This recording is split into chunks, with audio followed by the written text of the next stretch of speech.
이 시각 주요 뉴스입니다. 의대 정원에 반발한 전공의들의 집단 사직으로 주요 대학병원의 의료 공백이 커지고 중형병원엔 환자가 몰려들며 혼란이 가중되고 있습니다.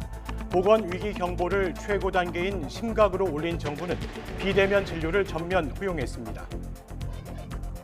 보건복지부와 서울대 의대 교수협의회 비대위 측이 어제 저녁 만나 이번 사태에 대해 논의하는 등 물밑 조율을 진행해 귀추가 주목됩니다. 민주당 총선 공천을 둘러싼 비명 속가내기 논란에 이재명 대표의 리더십이 또 한 번 위기를 맞고 있습니다. 2012년 총선 패배가 재연될 거란 어두운 전망까지 나옵니다.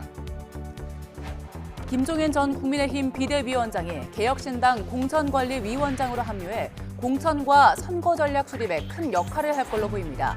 새로운 미래는 공천에 반발하는 민주당 현역 의원 영입에 본격 착수했습니다. 미국 정부가 러시아 반정부 운동가 나발리의 죽음과 우크라이나 침공 2주년을 맞아 최대 규모 제재를 단행했습니다. 한국 기업인 대성국제무역도 대상에 포함됐습니다. 여러분 안녕하십니까? 굿모닝 YTN 3부 시작합니다. 전공의들이 집단으로 병원을 떠나면서 환자들의 불안은 갈수록 커지고 있습니다. 근무자가 줄어들면서 병상도 줄여 응급실을 찾는 환자들의 이송조차 쉽지 않은 상황입니다. 유서연 기자의 보도입니다. 폐혈증을 앓고 있는 환자. 혈압이 급격하게 떨어지면서 서울대병원으로 긴급 이송됐습니다. 전화를 안 돼, 아예. 응급 가도 치료를 못 받을 수 있다는 걱정 때문에 그것 때문에 더 지금 그런 거예요. 그나마 지금은 통화가 돼서. 상대적으로 증상이 가벼운 환자는 응급실에서 기약 없이 기다려야 하는 상황입니다. YTN 취재진이 만난 환자 보호자는 아침 8시쯤 병원을 찾았지만 2시간 가까이 의사를 만나지 못했다고 토로합니다. 전공의가 다 파업 중이고 교수님 3분이서만 응급 환자들을 다 케어한다. 시간이 오래 걸린다까지는 들었는데 이제 그 시간이 어느 정도까지 지연되는지는 잘 알 수가 없어서 그런 점이 좀 아쉽네요. 전공의 집단 사직 사태로 상급 종합병원에서의 진료 차질이 잇따르고 있습니다. 치료에 앞서 응급 환자 이송부터 쉽지 않습니다. 갑작스러운 어지럼증과 구토 증세를 보인 50대 여성 환자는 병원 5곳에 문의했지만 모두 거절당했습니다. 병상이 있긴 하지만 의료진이 부족한 상황을 고려해 사용 구역을 줄이다 보니 이용이 불가하다는 게 이유였습니다. 전화를 돌린 끝에 6번째 병원 응급실에 들어갔는데 증상이 나타난 지 1시간이 훌쩍 지난 뒤였습니다. 사설 구급 이송 업체들도 전공의 집단 사직 이후 이른바 응급실 뺑뺑이가 더 심해졌다고 말합니다. 앉혀 있는데도 안 받는 거예요, 지금. 선생님들도 없고 막 그러니까. 진짜 응급 환자 상태는 저희도 이제 못 받죠. 만약에 거기 가서 캔슬 당해버리면은 환자분이 안에서 어떻게 될지 모르는데. 상급 종합병원에서의 진료 차질 여파로 하급병원은 업무 부담이 가중되고 있습니다. 서울에 있는 종합병원은 중증 환자를 더 보내지 말아달라는 상급병원의 공문도 받았습니다. 응급실에서 일하는 전문의는 사태가 장기화할 경우를 걱정합니다. 119나 기타 병원 문의도 많이 오고 점차적으로 환자가 좀 늘고 있다는 그런 느낌이 들고 있습니다. 당직 과장님들이 이제 최선을 다해서 지금 환자를 풀려고 있는 그런 실정이고 전문의들의 역량을 계속 유지할 수 있을지 걱정이 되고 있는 실정입니다. 의료 현장 공백이 길어지는 가운데 받아줄 응급실 찾기가 어려워지면서 환자와 보호자들의 근심도 깊어지고 있습니다. YTN 유서연입니다. 전공의 집단 사직 사태로 수도권 대형 병원뿐만 아니라 지역 상급 종합병원에서도 수술 건수를 줄이고 있습니다. 전공의들의 빈자리를 남은 의료진들이 채우고는 있지만 의료 공백을 메우는 데 한계가 있다 보니 피해가 계속 커지고 있습니다. 이상곤 기자입니다. 정부의 업무 개시 명령에도 병원 전공의들이 복귀하지 않으면서 지역 상급 종합병원들 역시 비상입니다. 정규 수술을 예정대로 소화하는 곳도 있지만 대부분 수술실 운영 규모를 평소보다 20에서 30% 정도 줄였습니다. 환자와 보호자들의 불안감은 커져만 갑니다.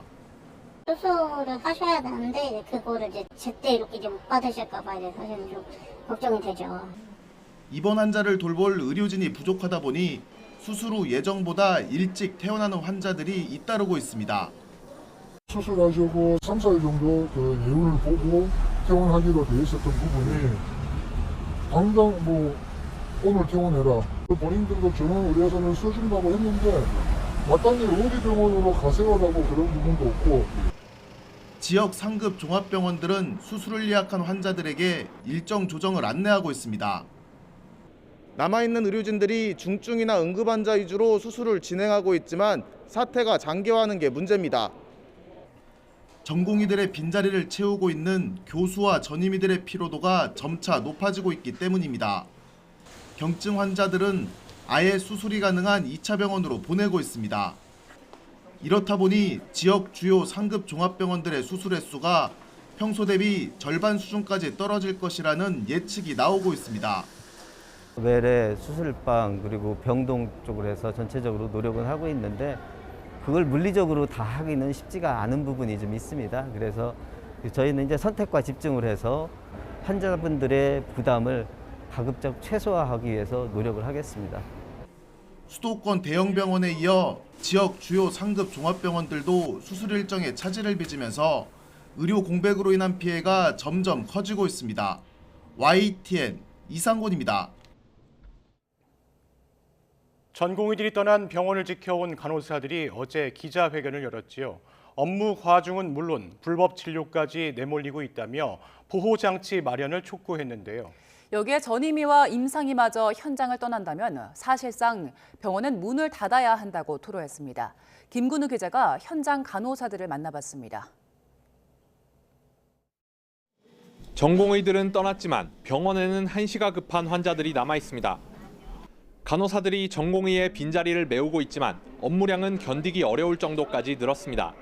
하루에 수술을 만약에 한 5개, 6개씩밖에 안 했던 그런 인원으로 이제 하루에 수술이 10개가 12개씩 해서 빵하겠죠.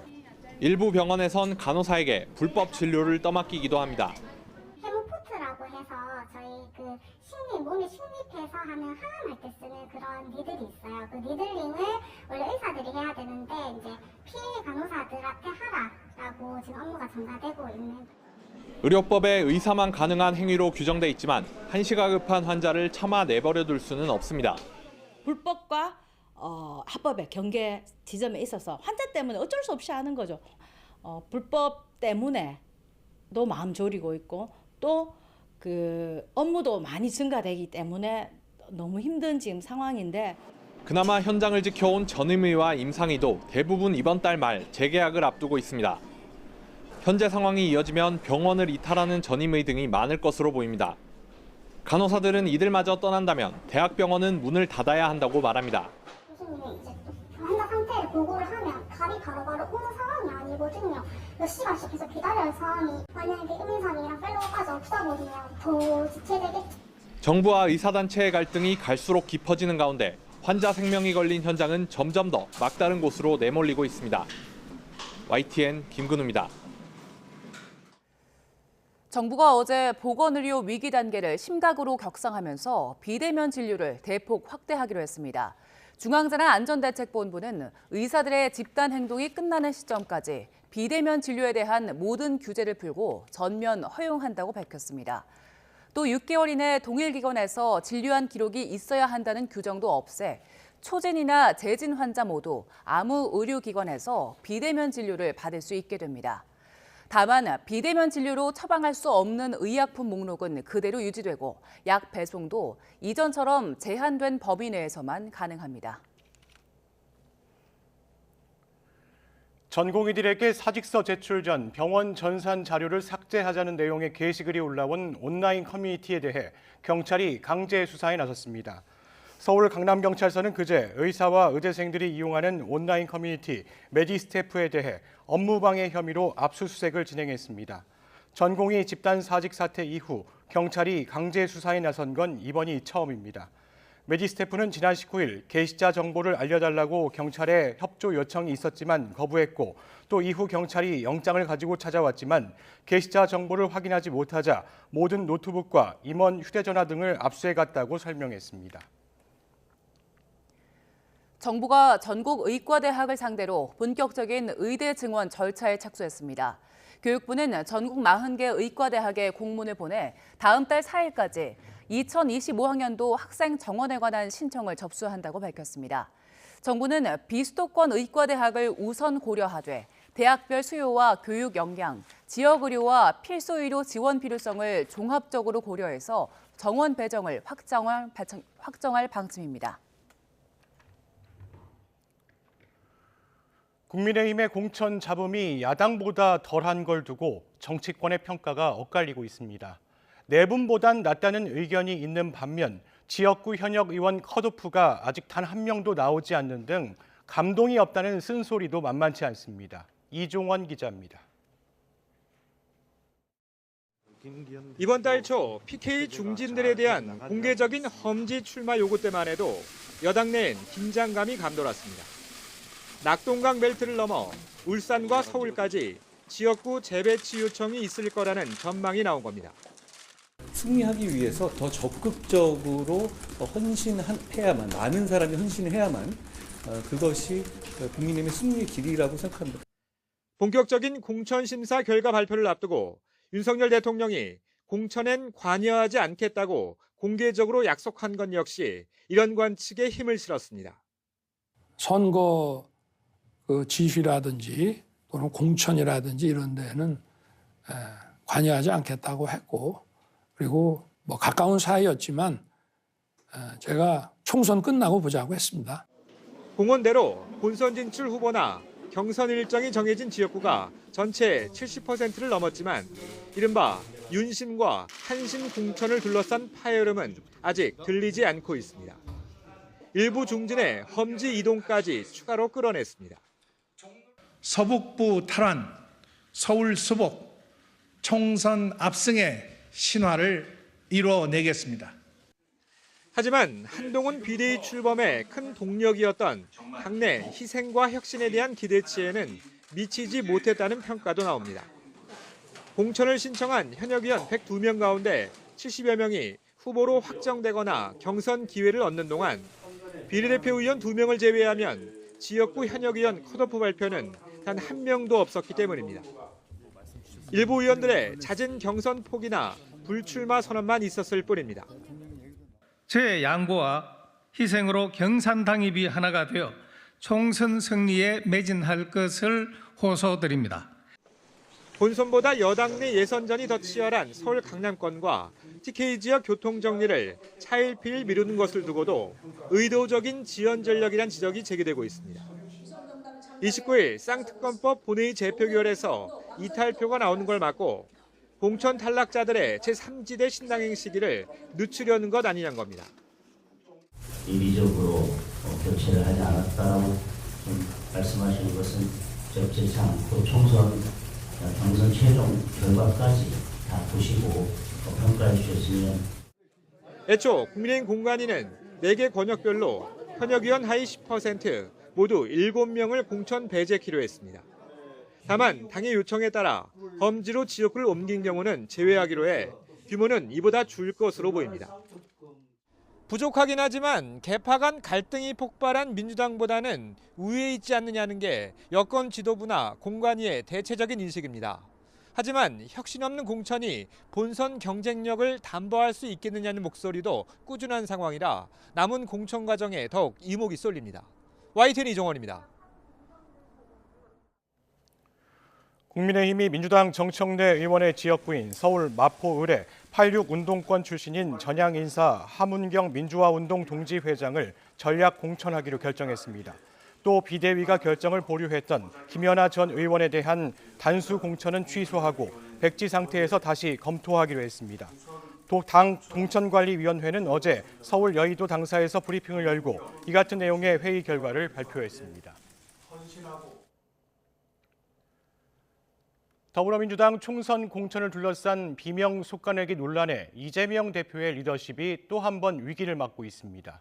이 대표가 내건 인적 쇄신이 옳긴 하지만 그 과정이 너무 불투명하다는 건데 2012년 총선 패배가 재현될 거란 어두운 전망까지 나옵니다. 안윤학 기자의 보도입니다. 지금까지 사실상 컷오프인 현역 평가 하위 20% 통보를 스스로 밝힌 의원은 모두 비명계입니다. 개파 정치, 패거리 정치에 몸담지 않았습니다. 오늘의 이 모욕적인 일도 그 연장선상에 있습니다. 모멸감을 느낀다.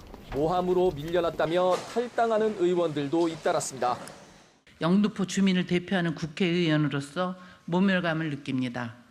지금의 민주당은 이재명 대표 사당으로 전락했습니다. 이제 저는 저를 모함하며 버리고자 하는 더불어민주당 지도부와 더 이상 같이 할 수 없습니다. 당 대표실을 점거당해 장소를 옮겨 지도부 회의를 여는 진풍경까지 벌어졌습니다. 이런다고 해서 상황이 바뀌지는 않습니다. 또 바뀌어서도 안 됩니다. 판단의 기준은 국민의 눈높이이고 또 판단의 절차와 주체가 있습니다. 새술은 새 부대애로 함축되는 이재명 대표의 인적 쇄신론 자체에 반대하는 의견을 찾긴 어렵습니다. 문제는 절차, 즉 과정이 공정하지 못하다는 지적이 끊이지 않는다는 점입니다. 핵심 친명계 몇몇이 모여 예민한 공천 문제를 논의했다는 밀실 공천 의혹이 대표적입니다. 왜 이런 총선에 도움이 안 되는 또 당의 분열을 가져올 수 있는 과정으로 당이 흘러가는데 특히 비명계 현역 의원을 뺀 채 진행된 정체불명의 여론조사는 이른바 비명횡사 친명횡재 공천 논란에 기름을 부었습니다. 1차적으로는 이제 좀 적절하지 않은 여론조사가 있었는데 그래서 정확하게 누가 실수했는지 또 어떤 의도로 했는지 등에 대해서 이제 설명할 것을 좀 요구했고요. 공천 칼자루를 쥔 건 결국 당 대표이지만 최소한의 투명성은 유지하란 겁니다. 이 대표가 정권 심판론만 믿고 공천 잡음은 별것 아니게 치부하고 있다는 지적도 나옵니다. 이명박 정부 말기 높은 정권 심판 여론에도 특정 계파 챙기기 공천 논란 탓에 과반을 내줬던 2012년 총선이 다시 소환되는 이유입니다. 당권을 잡고 있는 사람들이 공천을 준이 많이 가지고 하면 되게 그 정당은 망했어요. 박근혜 대통령 시절에 김무성 대표 옥새가 나르샤 뭐 이런 난리법석 다 망했잖아요. 결국 혁신 공천이라는 결과도 중요하지만 그만큼 과정 또한 공정해야 한다는 게 이재명 대표를 향한 비판의 핵심입니다. 또 한 번 리더십에 상처를 입었다는 평가 속에 이 대표가 조만간 공천 갈등을 잠재울 만한 반전 카드를 내놓을 수 있을지 주목됩니다. YTN 안윤학입니다. 더불어민주당 홍익표 원내대표가 현직 강원도당 위원장인 김우영 전 은평구청장이 서울 은평을 경선 대상에 오른 데 대해 이재명 대표와 최고위원들을 향해 강하게 문제를 제기한 것으로 알려졌습니다. 민주당 원내대표실 관계자는 YTN 취재진에게 홍 원내대표가 어제 비공개 최고위 회의에서 아직 사표 수리도 끝나지 않은 도당 위원장 출신 예비 후보를 경선에 내보내는 건 문제가 아니냐고 비판했다고 말했습니다. 어제 당 공관위 발표로 서울 은평을 경선에서 비명계 강병원 의원과 맞붙게 된 김 전 구청장은 지난해 12월 강원도당 위원장직 사퇴를 선언한 뒤 서울 지역구 출마 의사를 밝혀 논란이 됐습니다. 개혁신당이 당의 총선 후보 공천 심사를 주도할 공천관리위원장에 김종인 전 국민의힘 비상대책위원장을 선임했습니다. 이준석 대표는 어제 최고위원회의에서 어느 당보다 중량감 있고 정무적 능력이 탁월한 김 위원장을 공관위원장으로 모시게 됐다며 훌륭한 인재를 발굴해 국민에게 선보이는 공천 업무에 신속하게 임하겠다고 말했습니다. 이어 김 위원장은 거대 양당 비대위원장을 거치며 항상 선거 승리를 이끌어왔고 이기는 공천 방법을 알고 있다며 공관위원장은 당연히 전권을 행사하는 자리라고 부연했습니다. 총선을 앞두고 SNS에서 윤석열 대통령이 스스로를 비판하는 허위 조작 영상이 확산해 대통령실이 강력 대응을 예고했습니다. 방송통신심의위원회는 긴급회의를 열고 영상 차단 조치를 만장일치로 의결했습니다. 강희경 기자가 보도합니다. 최근 SNS를 통해 윤석열 대통령이 등장하는 가짜 영상이 빠르게 확산했습니다. 국민을 고통에 빠뜨렸다며 윤 대통령이 스스로를 비판하는 장면이 담겼습니다. 애초에 딥페이크, 즉 AI로 만든 합성 조작물로 알려졌던 것과 달리 오디오 편집에 의한 짜깁기 영상인 것으로 파악됐습니다. 대통령실은 명백한 허위 조작 영상이라며 즉각 대응에 나섰습니다. 조작이 아닌 풍자 영상으로 규정하거나 가상으로 표시해 괜찮다는 식으로 보도되고 있어 심각한 우려를 표한다며 허위 정보 확산을 막아야 한다고 강조했습니다. 설령 가상 표시를 했다고 하더라도 가상 표시를 삭제한 편집 영상이 온라인에서 확대 재생산되고 있으므로 경찰은 수사에 착수했습니다. 방송통신심의위원회도 경찰의 삭제 차단 요청에 따라 긴급회의를 열고 허위 조작 영상에 대한 차단 조치를 만장일치로 의결했습니다. 해당 영상이 현저한 사회 혼란을 야기할 우려가 있다고 판단한 겁니다. 이에 따라 방심위는 영상에 올라간 틱톡과 메타 등 해당 플랫폼에 접속 차단 조치를 요구하는 공문을 보냈습니다. 경찰 수사 착수부터 방심위 의결 그리고 대통령실의 경고까지 모든 절차는 일사천리로 이뤄졌습니다. 대통령실은 민주주의에 꽂힌 총선을 앞두고 허위 조작 영상이 확대 재생산돼선 안 된다며 앞으로도 강력히 대응할 방침이라고 강조했습니다. YTN 강희경입니다. 사흘간 70cm가 넘는 폭설이 쏟아진 강원 영동 지역에선 눈이 잦아들자 본격적인 제설 작업이 시작됐습니다. 하지만 산간마을은 장비와 인력 부족으로 제설에 손길이 닿지 않는 곳이 많아서 어려움을 겪고 있습니다. 송세혁 기자가 취재했습니다. 산간마을로 가는 길이 눈더미로 가로막혔습니다. 트랙터를 동원해 연신 눈을 치우지만 길을 내기에는 역부족입니다. 농가들이 가지고 있는 트랙터가 대수가 좀 적으니까 좀 행정 지원이 조금 필요한 그런 상황입니다. 사실상 나흘째 고립된 산골 집마다 처마 아래까지 눈이 차올랐습니다. 제설 작업이 이루어지지 않은 곳입니다. 안쪽에 어느 정도 눈이 있는지 직접 들어가 확인해 보겠습니다. 제 키가 180cm인데요. 바닥에 있는 눈과 비닐하우스 위에서 쏟아져 내린 눈이 합쳐져 제 가슴 높이까지 눈이 쌓여 있습니다. 간신히 사람 한 명 다닐 만한 좁은 통로를 뚫은 노부부는 지칠 대로 지쳤습니다. 아이 힘들어요. 그래 여와 좀 누가 좀 길을 좀 쳐줬으면 좋겠어요. 이 다리 암자 수술도 해야지 허리 수술해야지 무슨 힘으로 하겠어 내가. 산간마을 곳곳엔 운행을 포기한 채 눈 속에 파묻힌 차가 수두룩합니다. 그나마 사정이 나온 도심에서는 중장비를 동원한 제설 작업이 한창입니다. 눈무게를 이기지 못하고 부러지는 나무가 속출하자 눈 제거에 사다리차까지 투입됐습니다. 지붕에 수십 센티미터의 눈이 쌓이면서 119에 눈을 치워달라는 요청도 빗발쳤습니다. 비빔만 내드릴게요. 이건 뭐 다치려면 답이 없네 이거. 이번 폭설로 비닐하우스 2개 동이 파손되고 7개 마을에서 전기 공급이 끊기는 등 피해가 잇따른 것으로 잠정 집계됐습니다. 제설 작업이 마무리되고 피해 조사가 본격화하면 피해 규모는 더 크게 늘 것으로 보입니다. YTN 송세혁입니다. 30cm 가까운 눈이 쌓인 경북 울진군에서 폭설로 고립된 70대 남성이 소방에 구조됐습니다. 경북 소방본부는 어제 오후 2시 40분쯤 경북 울진군 금강송면 왕피리에서 폭설로 고립된 70대 남성을 헬기로 구조했습니다. 소방당국은 치매 증상이 있는 가족이 연락이 닿지 않는다는 신고를 받고 출동해 구조했다고 설명했습니다. 이번 폭설로 경북 지역에서 24가구 37명이 일시 대피했고 울진과 영양 등 336가구에 전기 공급이 끊겼습니다. 테라루나 폭락 사태의 핵심 인물 권도영 씨를 미국에 인도해야 한다는 몬테네그로 법원의 판결에 대해 권 씨가 항소하겠다는 뜻을 밝혔는데요. 그런데 몬테네그로 전 법무장관은 권 씨를 미국이 아니라 한국에 보내야 한다고 하고 현 법무장관은 이를 반박하는 일이 벌어졌습니다. 보도에 이상순 기자입니다.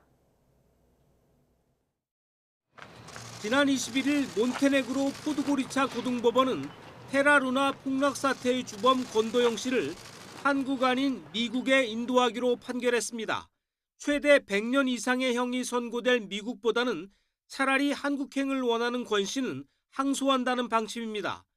그런데 이 항소심을 앞두고 마르코 쿠바치 전 법무부 장관이 갑자기 끼어들었습니다.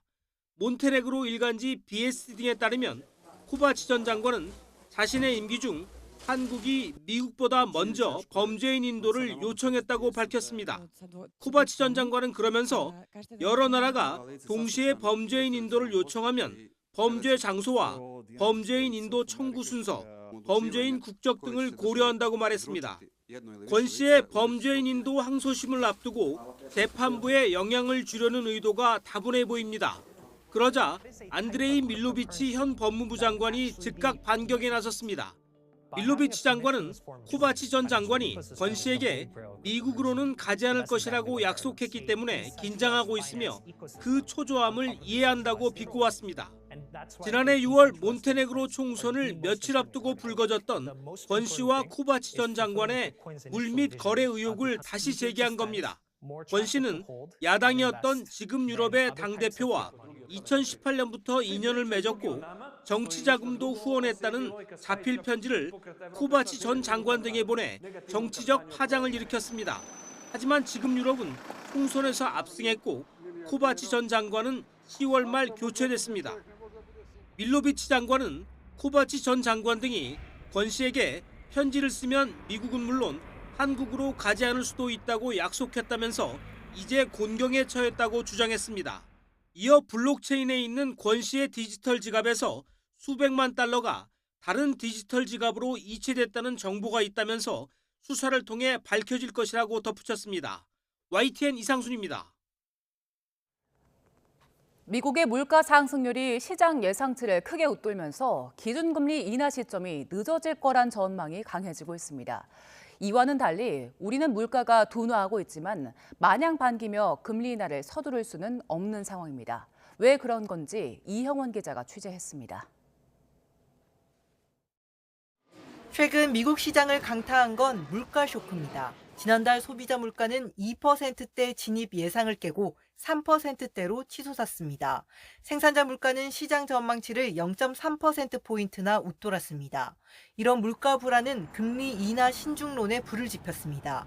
실제로 다음 달 금리를 내릴 확률은 한 자릿수에 그쳤고 5월 인하 전망도 20%대로 내려앉았습니다. Right, that does throw kind of a monkey wrench in this broader narrative, that we were going to kind of see the end of the tightening cycle and the really aggressive assumptions that markets had in terms of rate cuts, kind of going through this year. 우리는 사정이 좀 다릅니다. 물가는 2%대로 둔화세입니다. 문제는 소비 침체로 물가가 떨어지고 있어 마냥 반기기 어렵다는 점입니다. 금융통화위원회 일부 의견으로 내수 부진에 선제적으로 대응하기 위한 조기 인하가 언급될 정도입니다. 내수가 저희 생각보다 더 나빠진 것도 있기 때문에 경기 면에서는 나쁜 뉴스일 수 있습니다. 그렇지만 물가 안정세가 그 방향으로 가고 있는 것은 사실인 것 같고요. 한국은행은 2% 물가를 목표로 긴축 기조를 충분히 장기간 이어간다는 입장입니다. 하지만 내수 부진으로 경기 회복이 더뎌진다면 금리 인하 시점에 대한 고민이 더 깊어질 것으로 보입니다. YTN 이영훈입니다. 코로나19 이후 지난 4년 동안 보폭을 맞춰왔던 세계 주요국의 중앙은행들이 올해 들어 통화정책 차별화에 나서고 있습니다. 국제적인 여건보다 자국의 경제 상황을 더 따져보겠다는 건데 엄윤주 기자가 짚어봤습니다. 기축통화인 달러는 전 세계 통화정책에 큰 영향력을 미칩니다. 제롬 파월 미국 연준 의장의 입을 주목하는 이유기도 합니다. I'm hearing that as March. I would say I don't think that's probably not the most likely case or what we would call the base case. 하지만 올해 들어 세계 주요국들의 통화정책은 각자 도생, 이른바 마이웨이 행보입니다. 가장 먼저 중국이 움직였습니다. 기준금리격인 LPR, 즉 5년 만기 대출우대 금리를 예상보다 큰 폭으로 인하한 겁니다. 부동산 침체와 함께 좀처럼 살아나지 않는 내수를 진작시키겠다는 의도입니다. 경제 성장률 목표를 제시하기 전에 지금 이 경기 부양으로서의 확고한 의지를 미리 보여주기 위해서 이런 기준금리 인하를 단행한 것으로 보입니다. 반대로 금리 인상에 나서려는 나라도 있습니다. 고질적인 저성장 탓에 8년째 마이너스 금리를 유지해온 일본이 오는 4월 금리를 인상할 거라는 전망이 나옵니다. 이렇게 주요국 중앙은행들의 통화정책이 엇갈린 조짐을 보이는 이유는 각국이 처한 경제 상황이 서로 다르기 때문입니다. 우리 역시 지난해 2월 미국보다 먼저 금리 인상 행진을 멈춘 뒤 1년 넘게 연 3.5% 동결을 택하고 있습니다. 평탄하게 움직이질 않고 지금 굉장히 울퉁불퉁한 길을 내려오고 있는 그런 상황이기 때문에 이 물가가 우리 예상하는 대로 내려가는지 이런 것들을 확인해 보고 그 다음에 금리의 움직임에 대해서 논의하자는 것이 대부분 금통위원들의 생각이셨습니다. 미국의 금리 인하가 6월부터 시작될 거라는 관측이 나오는 가운데 개별 국가의 상황에 따른 통화정책 차별화 시대가 본격화됐다는 분석이 잇따르고 있습니다. YTN 엄윤주입니다. 인공지능 분야 글로벌 대장주로 꼽히는 미국 반도체 기업 엔비디아의 시가총액이 AI 낙관론에 힘입어 장중 2조 달러, 우리 돈 2,600조 원을 돌파했습니다. 현지 시간 23일 뉴욕 증시에서 엔비디아 주가는 개장 초 전장보다 4.9% 오른 823.94달러를 고점으로 기록하며 시총 2조 달러를 넘었습니다. 현재 미국 상장 기업 가운데 시총이 2조 달러를 넘는 기업은 마이크로소프트와 애플이 유일합니다. 어제 엔비디아 주가는 호실적과 낙관적인 전망을 바탕으로 16.5% 폭등했고 하루 시가 증가액이 361조 원에 달해 역대 최대 기록을 세웠습니다. 2주년을 맞은 러시아의 우크라이나 침공과 반정부 인사 나발리 사망에 대한 책임을 물어 미국 정부가 대규모 러시아 제재안을 발표했습니다. 북러 간 무기 거래와 관련한 기업들도 제재 명단에 올랐고 한국 기업 한 곳도 수출 통제 대상에 포함됐습니다. 워싱턴 권준기 특파원입니다. 미국 재무부와 국무부가 동시에 발표한 러시아 제재 방안에는 500개가 넘는 단체와 개인이 포함됐습니다. 우크라이나 침공 이후 발표된 최대 규모 제재입니다. 러시아의 전쟁 능력에 타격을 입히기 위해 주요 수입원인 에너지 산업과 군산복합체를 주로 겨냥했고 돈줄을 죄기 위해 금융기업들도 대거 이름을 올렸습니다. 나발리 사망과 관련 있는 러시아 당국자 3명도 제재 대상입니다. In response to Putin's brutal war of conquest, in response to Alexei Navalny's death, because make no mistake, Putin is responsible for Alexei's death. 북한에서 무기를 조달하는 데 관여한 러시아 기업들도 제재 대상에 올랐고 상무부가 내놓은 90여 개 수출 통제 기업에는 한국 기업인 대성국제무역도 포함됐습니다. 미국산 기계장비 등을 허가 없이 러시아에 납품한 것으로 지목됐는데 우리 정부는 한국에 등록된 법인이지만 대표는 파키스탄인이라고 밝혔습니다. And he's been reaching out to North Korea for artillery shells and for ballistic missiles as well. So we know that these sanctions have had an impact on his ability to conduct military operations. 바이든 대통령은 우크라이나를 혼자 싸우게 둘 수 없다며 하원의 지원 예산안 처리를 촉구했습니다. They have to come back and get this done. Because failure to support Ukraine in this critical moment will never be forgotten in history. 미국과 발을 맞춰 유럽연합도 제13차 러시아 제재안을 발표했습니다. 여기에는 강순남 북한 국방상과 북한 미사일 총국이 미사일 지원과 관련해 제재 명단에 포함됐습니다. 워싱턴에서 YTN 권준기입니다. 우크라이나 전쟁이 장기화하면서 미국의 제재나 견제를 받는 북중러의 밀착이 가속화되고 있습니다. 특히 북한은 러시아가 우크라이나 전쟁에 사용할 포탄과 무기를 제공하는 대가로 첨단 군사 기술을 넘겨받는 것으로 보여 동북아 안보에 대한 위협이 커지고 있습니다. 신현준 기자의 보도입니다. 우크라이나 전쟁은 국제사회의 제재를 받는 권위주의 국가들, 러시아와 북한, 중국의 밀착을 촉발했습니다. 특히 우려되는 건 북한과 러시아의 위험한 거래입니다. 지난해 9월 북러 정상회담에서는 북한이 러시아에 포탄과 미사일을 공급하는 대가로 위성과 핵잠수함 등 첨단 군사기술을 넘겨받는 물밑 합의가 있었을 것으로 추정됩니다.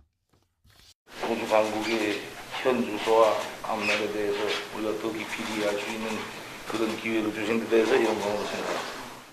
실제로 러시아가 우크라이나를 상대로 사용한 미사일 파편에서 한글 표기가 계속 발견되고 있고 북한이 실패를 거듭하던 정찰위성 발사에 성공하고 핵잠수함 개발 의사를 밝힌 것도 양측의 군사 거래 가능성을 뒷받침하는 대목입니다.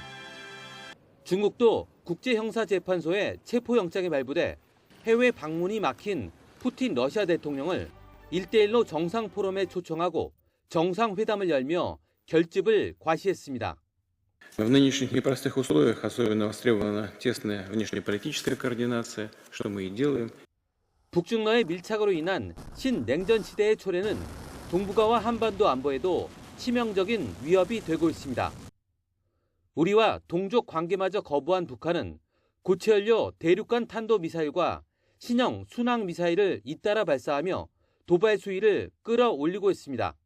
주저없이 수중의 모든 수단과 역량을 총동원하여 대한민국을 완전히 초토화해버릴 것이라고 하시면서 우리 정부는 접경 지역과 북방 한계선 부근 대비태세를 더욱 확고히 하면서 한미 핵협의그룹 가동을 통한 확장 억제 실효성 강화와 한미일 협력으로 맞서고 있습니다. 한미일의 안보 협력을 강화하는 것, 이런 조치와 함께 북중러의 불법 밀착에 대해서 국제사회가 공조해서 문제를 제기하고 그런 노력들을 계속 해야 된다고 생각합니다. 이와 함께 2년 동안 끌어온 우크라이나 전쟁이 일단락되면 러시아 입장에서도 한국과의 경제협력이 중요한 만큼 북한과의 밀착 강도가 자연스레 약해질 것이란 전망도 나오고 있습니다. YTN 신현주입니다. 지난달 프랑스 수도 파리에서 트랙터 시위를 벌였던 농민들이 다시 파리에 모였습니다. 정부가 3차례에 걸쳐 농민 지원 대책을 내놓았지만 농민들의 불만을 해소하지 못했습니다. 김태현 기자의 보도입니다. 프랑스 파리 도심에 다시 트랙터 행렬이 등장했습니다. 국제농업박람회 개막을 하루 앞둔 금요일, 주요 농민단체들이 파리에 모였습니다. 뒤로 에펠탑이 보이는 교량에 집결한 트랙터들 앞에는 마크롱 프랑스 대통령에 항의하는 문구가 적혀 있습니다. 도심에 위치한 군사박물관 앞 보방 광장에도 지방에서 올라온 트랙터 40여 대가 집결했습니다. 트랙터 시위대가 파리에 들어온 건 지난 1일 이후 처음입니다. 며칠 전 가브리엘 아탈 총리가 제3차 농민 지원 대책을 발표했지만 성난 농심을 달래지 못했습니다. On est dans le rouge, on est dans le rouge et non, on n'en peut plus. Tous les jours, il y a des liquidations qui sont prononcées. On n'en peut plus. On est en train de tuer notre agriculture française. 프랑스 농민들은 농산물 가격 보장과 소득 증대, 규제 혁파, 농업 보호 대책을 요구하고 있습니다. Tous les pays au monde cherchent à rester souverains et il n'y a qu'en France qu'on laisse partir notre agriculture. 시위대는 농업 박람회가 열리는 포르트 드 베르사유 전시장을 밤새 지켰습니다. 개막 행사에 참석하는 마크롱 대통령은 현장 토론도 벌일 계획이지만 농민들은 기대를 걸지 않고 있습니다. YTN 김태현입니다. 달에 착륙한 미국의 민간 무인 우주선 오디세우스가 이틀째 양호한 상태를 유지하고 있다고 우주선 개발 기업 인투이티브 머신스가 밝혔습니다. 회사는 현지 시간 23일 홈페이지를 통해 오디세우스가 살아있고 건강하다면서 착륙선의 원격 측정과 태양광 충전도 양호하다고 말했습니다. 그러나 달에 착륙한 오디세우스의 모습을 담은 사진 등 이미지는 아직 공개하지 않았습니다. 우주정거장 같은 우주 공간은 중력이 거의 없어서 실험 결과가 지구에서와 다르게 나올 수 있는데요. 미국의 한 스타트업이 약을 만드는 로봇을 우주로 보내고 무중력 공간에서 만들어진 약을 다시 회수하는 데 성공했습니다. 최소라 기자입니다. 지난해 6월 발사된 스페이스X의 펠컨 9. 큐브 위성과 소형 우주선 등 우주물체 72개를 545km 상공에 성공적으로 올려놨습니다. 이 가운데 한 우주선은 미국 바르다 스페이스 인더스트리즈에 미니 제약사 캡슐을 장착했습니다. 우주선이 지구를 도는 동안 캡슐 안에선 HIV와 감염치료제 리토나비르가 합성됐습니다. 이 미니 제약사는 현지 시각 지난 21일 미 유타주의 사막에 안전하게 떨어졌고 약물 분석을 위해 과학자들에게 회수됐습니다. 약물을 우주까지 가져가 합성한 건 무중력에서 만든 약물이 일반 약물과 얼마나 다른지 보기 위해서입니다. 우주선이 지구 상공 약 500km를 시속 27,000km로 돌면 중력을 상쇄할 정도의 원심력을 받기 때문에 우주선 내부는 무중력 공간이 됩니다. 그러면 약을 만드는 과정에 생기는 결정체들이 바닥에 가라앉지 않아 더 균질하고 순도 높은 약물을 만들 수 있고 지상에서 합성이 어려운 물질까지 제조할 수 있다고 기대됩니다. I think when we have day-to-day flights to space to bring back drugs, it'll feel like part of the economy, and we will bring the stars to us. I think your children and our children's children will think of space as like the ocean. 우주 캡슐을 이용한 제약 실험이 성공한 건 이번이 처음입니다. 앞서 미 머크사는 비싼 우주정거장 이용료를 내면서 고순도 면역항암제를 제조했고 우주에서 신약을 개발하겠다고 밝힌 아스트라제네카와 일라일리리도 우주정거장 방식을 택했습니다. 바르다의 이번 실험은 상대적으로 저렴한 스페이스X 발사체를 이용하고 우주정거장 이용을 하지 않아도 돼 비용을 낮출 기술로 평가됩니다. 다만 캡슐이 지구에 떨어질 때 다른 물체와 충돌하지 않도록 투하 시기를 허가받아야 해 약물 합성 이후에도 8개월간 우주를 떠돌아야 했던 점은 넘어야 할 문제로 보입니다. YTN 사이언스 최소라입니다. 전국의 각 지자체에서는 노인복지의 일환으로 돌봄 로봇을 운영하고 있는데요. 돌봄 로봇이 홀몸 노인의 말벗은 물론 건강관리까지 해준다고 합니다. CCS 충북방송 이환 기자입니다. 인형이 주민의 말을 듣고 반응합니다. 혼자 사는 노인 가구와 자연스럽게 대화하고 좋아하는 노래도 틀어줍니다.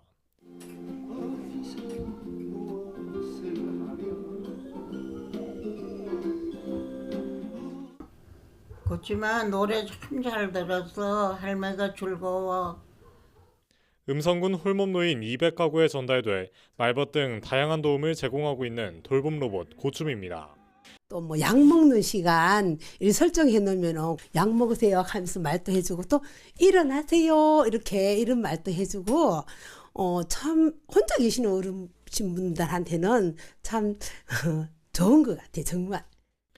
활동 중 위험 어휘가 반복적으로 보이면 로봇 제작사가 지자체에 보고하고 지자체는 수행기관에 보고해 대상자에게 치매 테스트 등을 수행하게 합니다. 돌봄 로봇을 제작하는 한 업체에 따르면 주민들이 하는 언어를 통해 불면증과 우울증, 치매와 자살 등 사람이 알아내기 힘든 6가지 증상을 알아낼 수 있습니다. 실제로 최근에는 음성군에서 증상을 발견하기도 했습니다. 실제로 아파, 외로워, 무서워 이런 부정적인 표현을 반복적으로 어르신이 사용을 해서 저희가 지자체를 통해서 이 증상을 안내하게 되었고요. 로봇이 마치 사람인 양 혼자 사는 주민에게 의지할 곳이 되어주는 겁니다. 우리 생활 곳곳에 스며든 인공지능이 이제는 돌봄의 영역까지 확대되고 있습니다. CCS 뉴스 이환입니다. 치매는 걸리면 누군가가 옆에서 반드시 돌봐야 하는 대표적인 1+1 질병인데요. 그래서 사회적 비용이 막대합니다. 대학과 연구기관, 산업체 대표가 모여 빠른 예측과 철저한 예방을 통해 치매를 극복하기 위한 학술대회가 전남 여수에서 열리고 있습니다. 김범헌 기자가 취재했습니다. 우리나라의 치매 인구 100만 명, 미국 600만 명. 치매는 이처럼 동서양을 가리지 않고 인구 100명 가운데 2명 가까이 걸리고 있습니다. 알츠하이머병 인지 저하의 이러한 대책을 강구해서 국가에서 책임져야 된다.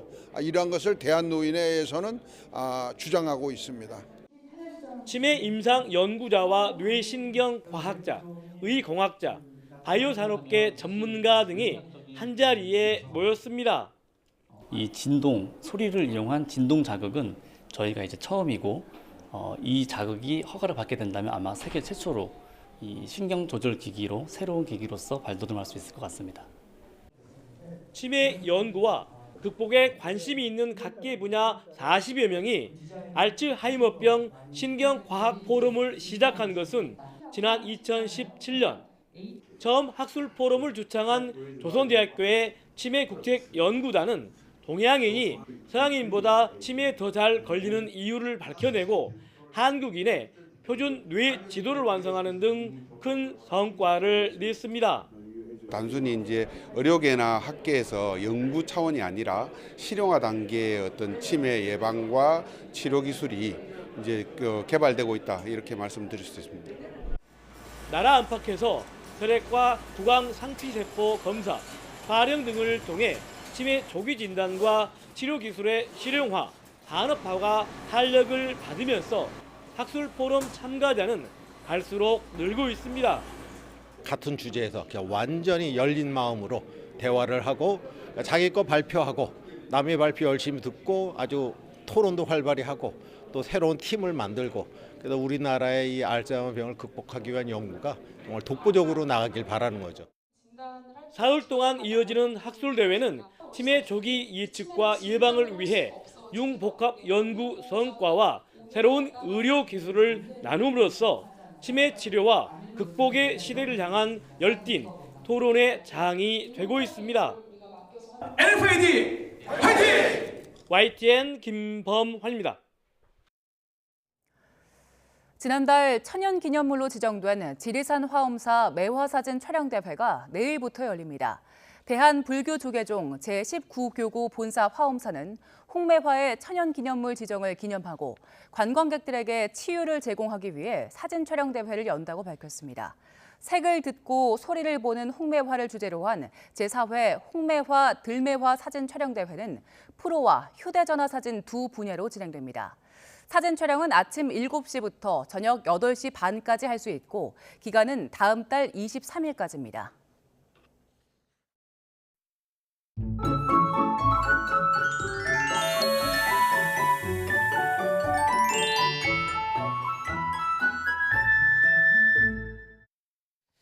현재 호남과 제주도에 비가 내리고 있습니다. 내일까지 이어지겠는데요. 오늘 밤부터는 또 눈비 소식이 있습니다. 제주 산간에 최고 15cm, 서울 등 그 밖의 지방에서는 1에서 5cm의 눈이 예상되는데요. 빙판길 유의하시길 바랍니다. 오늘 이맘때 겨울 날씨가 이어집니다. 현재 서울 기온이 영하 1.3도, 바람이 불어서 체감 온도는 영하 6도까지 떨어져 있는데요. 낮에는 7도까지 올라서 평년 수준의 추위가 예상됩니다. 오늘 흐려서 남부지방은 보름달을 보기 힘들 것으로 보입니다. 서울의 월출 시간은 오후 6시 3분입니다. 현재 기온 살펴보겠습니다. 현재 춘천이 영하 4.8도, 대구가 영상 2.7도고요. 낮 기온은 서울이 7도를 비롯해 세종과 대전, 대구가 7도, 부산 9도로 예상됩니다. 다음 주에는 예년보다 포근한 날씨가 이어질 전망입니다. 날씨였습니다.